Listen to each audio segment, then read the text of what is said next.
Chimaev and Pereira potentially fighting at 205. And Alex came out and said, "Hey, I am scheduled to fight. There is a fight that they're putting in front of me. I'm very happy, but guess what? It's not Ankalaev." That's a big fight.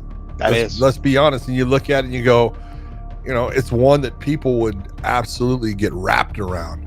Rumors of a potential fight between the wolf and the hunter have been circulating since 2022, but the possibility of a dream matchup in 2025 increased after the bald man's words. Dana said that in 2025, UFC fans will witness a crazy mega fight that will literally make everyone grab their heads. And yes, it is not the return of Nick Diaz. At this point, there have been no denials from both sides, and let's discuss this fight in detail. When, where, and under what circumstances? What are the odds? And most importantly, whose hand will be raised? But before we start, I ask you to subscribe to our channel if you don't want to start your 2025 one-on-one in a closed cage with a hungry wolf. Let's go.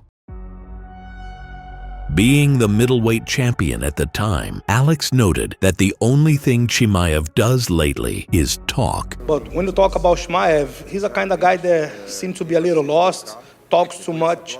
Right after my last fight, he said that he wanted to fight me, you know what I mean, on this weight class. He was right after the fight, everybody's injured, I could not make that weight. So I challenged him to fight at 205 pounds, ran. So, to be honest, if it's Whitaker or Paulo Costa, if the organization wants to put us to fight, it's my job to fight as the UFC champion, but I don't even want to talk about Chimaev. Such statements can be regarded as trash talking from one of the most respected, calm, and cold-blooded killers in the company. Whitaker. Guerreiro. John Jones. Guerreiro. Jamal Hill. Bom. Yuri Prohaska. Muito bom. Israel Adesanya. Guerreiro. Khamzat Chimaev.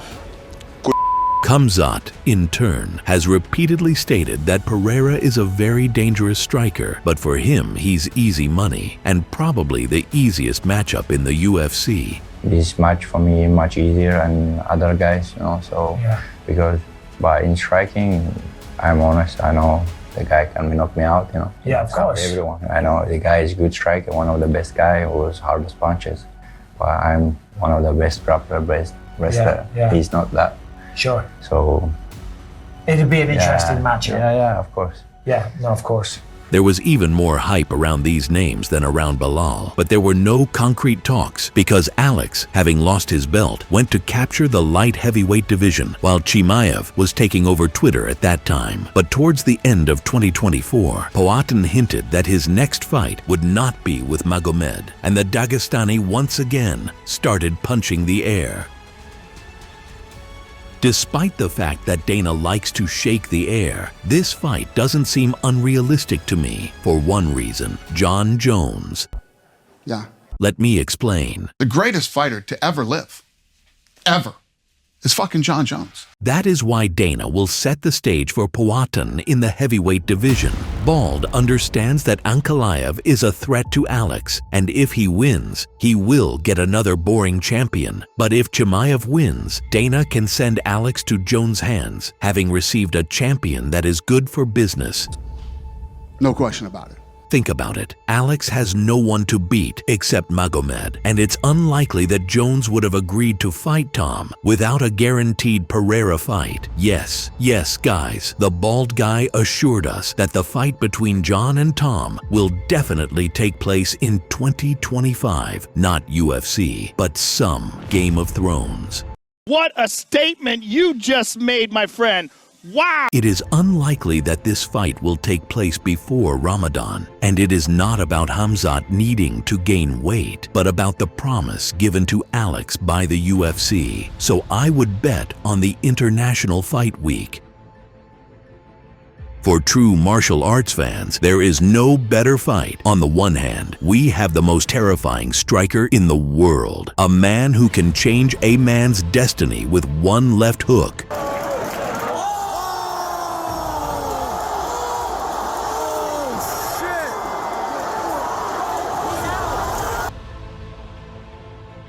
I took no damage. Most of the fall was him It was me falling down. I remember everything. I remember looking up, seeing his legs. I remember him coming in, trying to block, trying to reach for the underhook. He's able to land some shots and kind of throw my equilibrium off on the other side. But I was coherent the whole time, throughout and through for. A real devil with stone fists, bald head, and a death stare. On the other hand, probably the most feared fighter on the planet here and now, according to Dana himself, for whom, except for John Jones, there is no one. He's the best ever, and he's the pound-for-pound best fighter in the world. There will be no game plans or reconnaissance here. Everything will be decided in the first round. And let's analyze the skills of these superhumans. In the red corner, the 37-year-old boogeyman, the most dangerous stalker on planet Earth. A man with no fear, but someone who's afraid of his own reflection. Alex Pereira. We won't tell you the biography or the path of the boogeyman. You already know all that. 2 belts and 3 defenses in less than 3 years. The rest is history. Double glory champion and one of the best kickboxers in history who received his BJJ black belt from Glover. We have to check that, mom. This is #1 bullshit. In the blue corner, we're having the 30-year-old Wolf, who has already managed to fight in 2 different weight classes, just like his potential opponent. Chechen fighter debuted in the world's best league in 2020, taking all the gatekeepers by storm. Chimaev's frequency of appearances amazed everyone, even Cowboy Cerrone. But with each passing year, the opposition increased, but the number of fights didn't. Khamzat is a crazy grappler and an equally scary wrestler. His top control, desire to kill, and ability to take your back are unmatched. Khamzat has 100% takedown defense, and it's almost unreal to defend his first attempt. He is like a hawk over the water in search of prey. He flies to your legs, saying, "Salam alaikum." All right, let's get this show started! Chimaev's striking is comparable to Alex's grappling. It exists, but no one really sees it. Is he fucking awesome? I don't want to talk much about their game plans because everyone knows what to expect from both. It's gonna be a war of styles, and we'll finally witness a rivalry between the ultimate striker and wrestler. Many people say Alex has no chance despite the weight difference and Alex's raw power. So when you hear Khamzat saying he wants to go up and fight him right away, like you've been in there with him, do you think Alex is just physically just too big for these guys that want to fight him? I think Chimaev thinks he's gonna take him down very easy. He's gonna out wrestle him and finish. That's kind of like the way I think he sees it. This guy is so strong, bro. He's huge. I have one coach that kind of helps so much on my game, Said Saparov. He's a Russian wrestler that he's been at Kill Cliff and he's been helping everybody. And this guy kind of helped me a lot on my takedown defense against Chimaev. And I think I did a pretty decent job. And plus my grappling, but I think if Pereira training this guy a little bit, he kind of gets an understanding of the game and good takedown defense. Oh, that guy got a good takedown defense.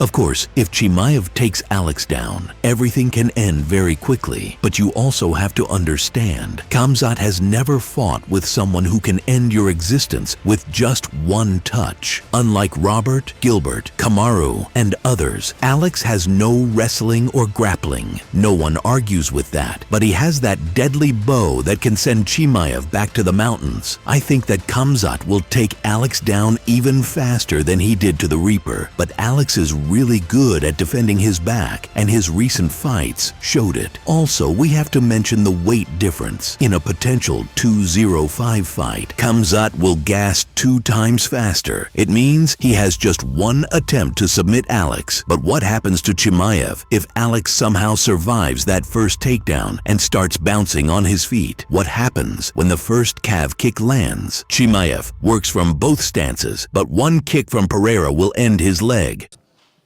No question about it. I will always prefer a wrestler to a striker, but there is one thing: weight and strength. At 185, Khamzat would have incinerated Alex in 1 minute, but at 205, everything may be different. One tiny mistake of a Chechen can cost him a short nap in a cage in front of a stone-faced man, silently standing over his body. Picking my favorite, I will look in favor of Khamzat, since his wrestling is truly ultimate. But I will give him not 90%, but only 60% because of his cardio at 205 and risks he takes accepting the fight without a proper bulk up. Alex can land that calf kick from any distance, and if Chimaev goes wild with that takedown and absorbs something, he will be sent to the place where time doesn't exist. No question about it. Estimating the probability of this fight, I will give 40%, and if I have to choose a date, June to July 2025, Bald Santa can give presents, and if all the stars align, we will get such a dream fight, and once again find out Shama or Salam Alaikum.